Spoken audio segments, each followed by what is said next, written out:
Welcome back to Editor's Roundtable. Well, the RBI has cracked the whip on many financial institutions in the recent past due to non-compliance. After Paytm Payments Bank, the Reserve Bank came down hard on Kotak Mahindra Bank this week. Nimesh has more on that. Nimesh, you've decoded the RBI's action against financial institutions in the past 2 years. Take us through that. Well, Sina, normally we've seen that whenever there is a regulatory action on a particular company or a particular institution, the stocks tend to underperform. But, first the case is Kotak Mahindra Bank. We saw a big setback for Kotak Mahindra Bank this week when RBI has cracked the whip on the bank. They've said they're going to bar the company from onboarding any new clients digitally as well as issuing fresh credit cards. So that's been the clampdown on Kotak Mahindra Bank, and that's the reason why it was the biggest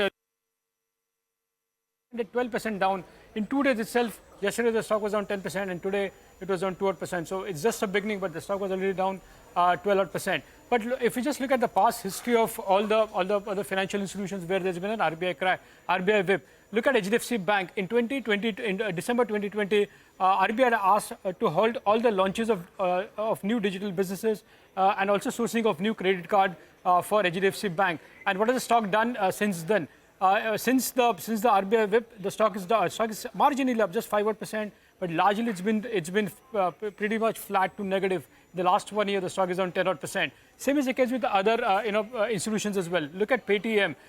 Twice there has been a clampdown from RBI. In March 2022, they were barred from onboarding new customers, and in Jan 2024, there was a termination of nodal account for and payments bank services as well. What has the stock down? It's been a massive underperformer since that thing. To 53% down since the whip from RBI. In fact, in the last 1 year itself, the stock is on 42%. Same is the case with others as well. Look at the next example.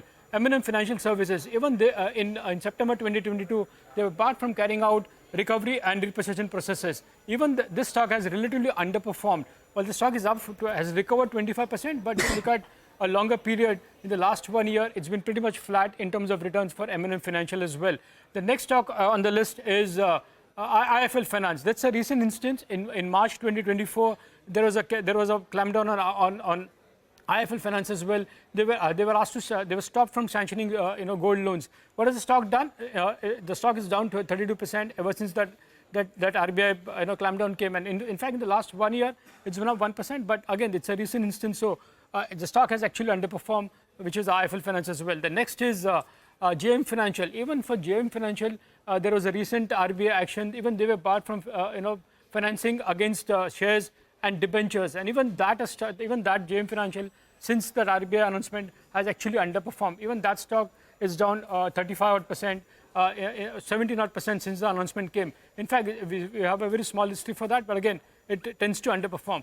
However, there has been one outlier as well, and that is Bank of Baroda. Well, there has been a big move in the PSU banks, but even Bank of Baroda, there was a RBI action. They were barred from onboarding customers for the digital, which is Bob World. But that stock has relatively outperformed.